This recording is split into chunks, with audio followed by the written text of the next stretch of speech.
আমি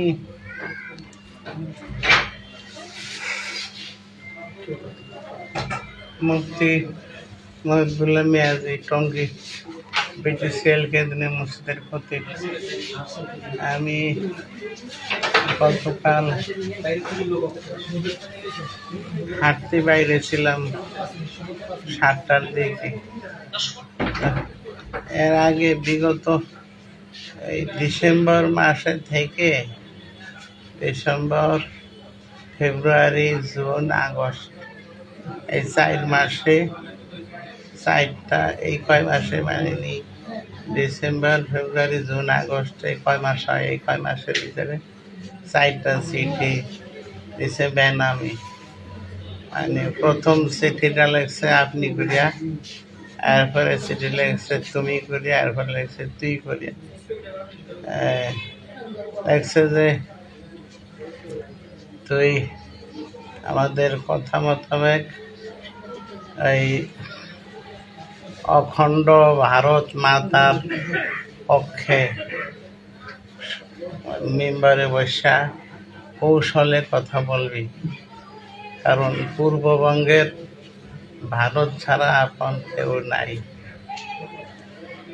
2 নম্বরে লেগছে ইসকনের মহাপ্রভু চিন্ময় কৃষ্ণ মহাপ্রভুর জামিনের ব্যাপারে কৌশলে কথা বলবি যে তাকে আটকে রাখা ঠিক হচ্ছে না। এরপরে 3 নম্বরে লেগছে হইল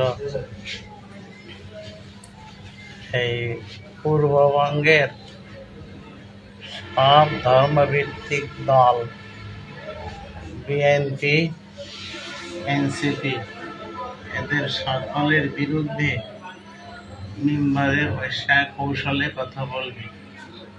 এনসিপি বাংলাদেশের, এনসিপি পূর্ববঙ্গের 1 নম্বর শত্রু।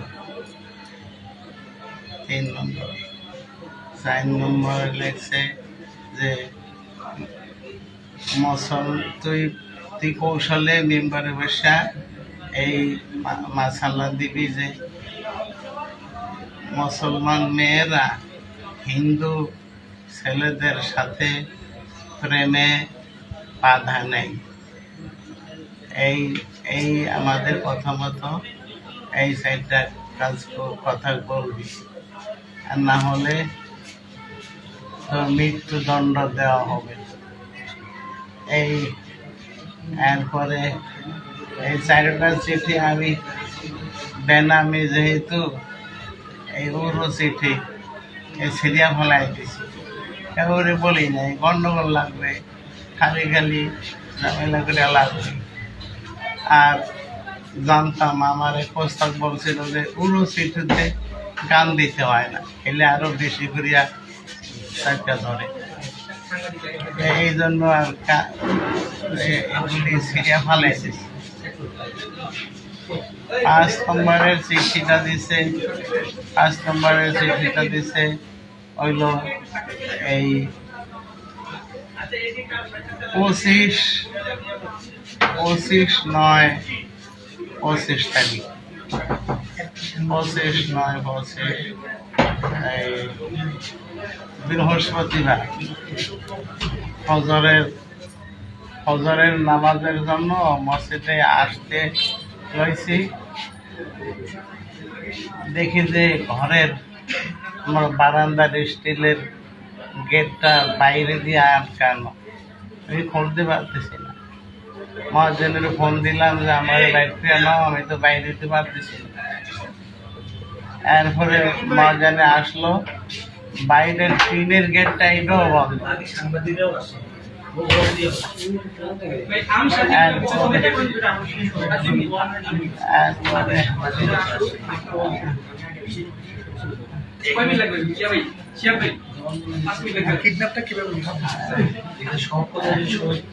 এরপরে এই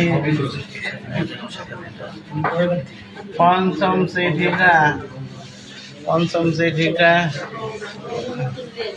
সেক্রেটারি, ক্যাশিয়ার আর আমার এই তিনজনের লক্ষ্য করিয়া লাগছে যে তোরা এগুলি ঠিকঠাক মতো আমাদের কথা মতো করবি, তোদের ক্ষতি বেড়ে এইভাবে এইভাবে বলতে বল,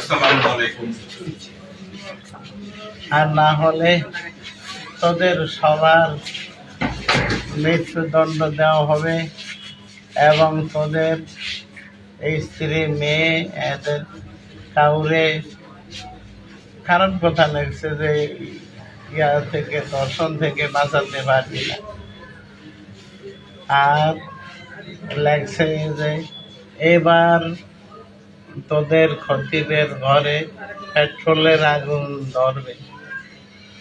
6-7 মাস আগে আমার বারান্দায় আগুন লাগছিল, তো তখন মনে করছে শর্ট সার্কিট থেকে লাগবে, অনুমান করছিলাম যে শর্ট সার্কিট থেকেই। এইটার ভিতরে লাগছে এইবার পেট্রোলের আগুন। এখন সন্দেহ হয়েছে যে এই প্রথমটা তাহলে স্বাভাবিক আগুন ছিল না। এরপরে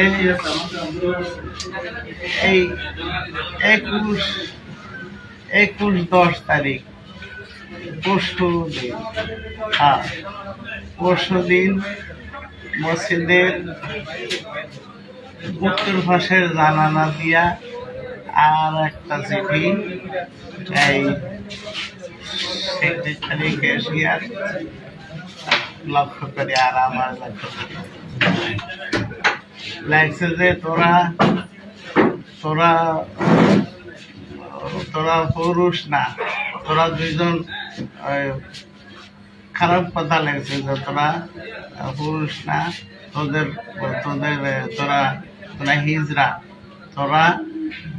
হিজড়া লাগছে। আর কি জানি লাগছে যে তোরা তোদের ক্ষতি বেড়ে চাপ দিয়া এখনো রাজি করতে পারলি না, তাই তোরা এখন তোরা আমার লাগছে যে তোরা তাহলে চাপ দিছ কি না ও বলতে পারি না, তবে তোরা এখন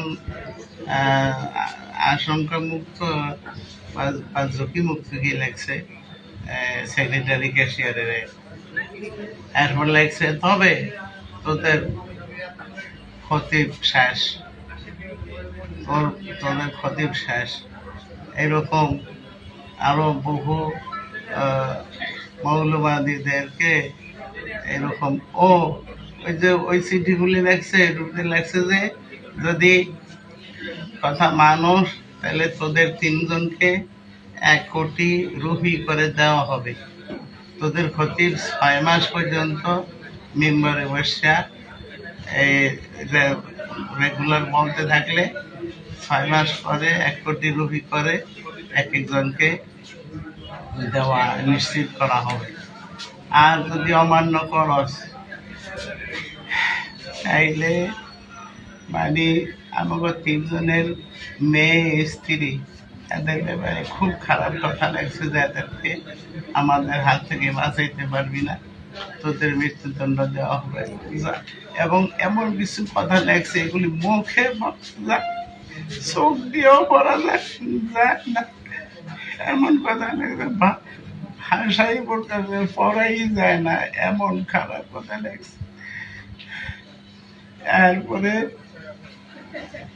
এই হলো পঞ্চম চিঠি।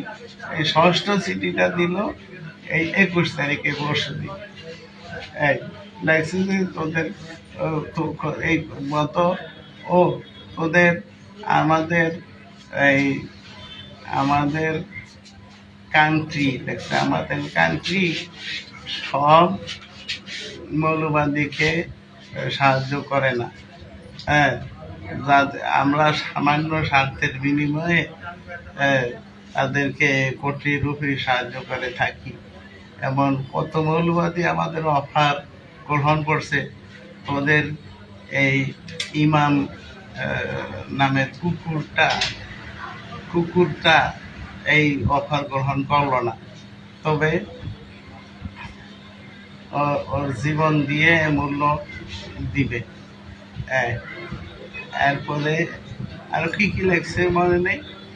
এই এখন তো আমি কালকে 7টার দিকে হাঁটতে বাইরেছি আমাদের মাজু খান ব্রিজ পার হইয়া, ওখানে আমার পরেই একটা অ্যাম্বুলেন্স এমনভাবে বাম দিকে চাপ দিয়া দাঁড়াইছে। আমি হাঁটতেছিলাম, সামনের দরজাটা খোলার সাথে সাথে এমনি একদম চাপিয়ে খেলাইছে, কোনো রাস্তাই নাই, এখানে ব্লক করে ফেলাইছে।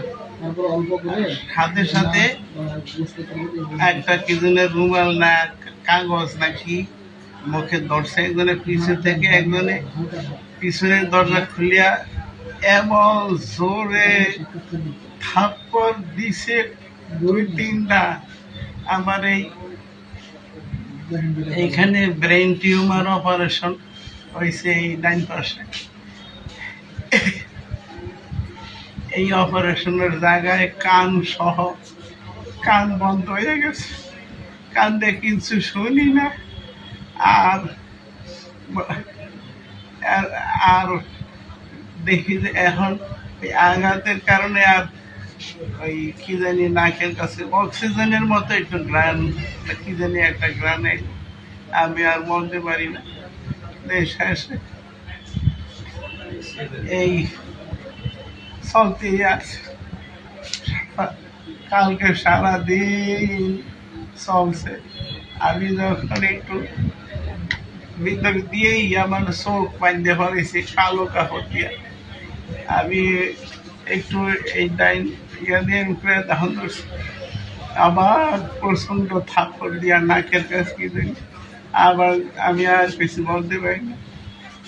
শেষে কয়েক ঘন্টা পর পরই এরকম করে, আমি শেষে আর চেষ্টা করি না, যে চেষ্টা করলে আমার মারে,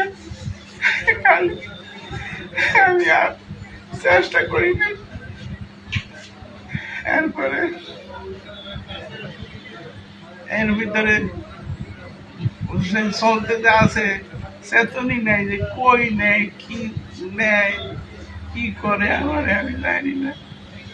এরপরে এখানে আসার পরে এই গাড়িটা রাস্তার কিনারে দাঁড়া করে আমার গাড়ি থেকে ফালাইয়া এরপরে গাড়িটার আড়ালে লয়ে গেছে। তারপরে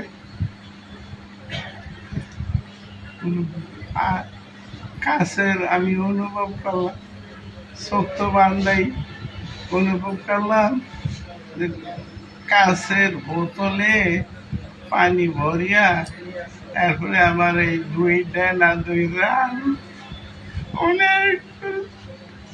অনেকবার মারছে, আমার পেটে অনেক জোরে লাথি মারছে অনেকগুলো। তারপরে উপর করিয়া আমার কোমরের উপরে বাড়াইছে,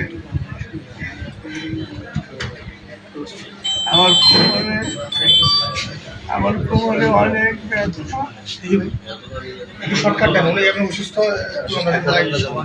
তারপরে আমার পায়ে জামা খুলে বাড়াইছে।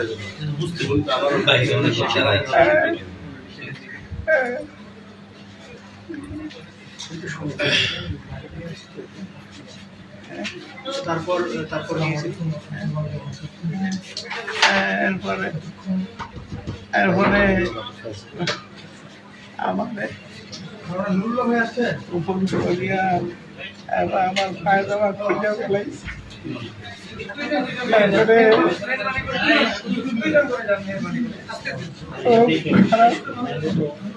ইয়া করছে আমার বলতে বলা যায় না। তারপরে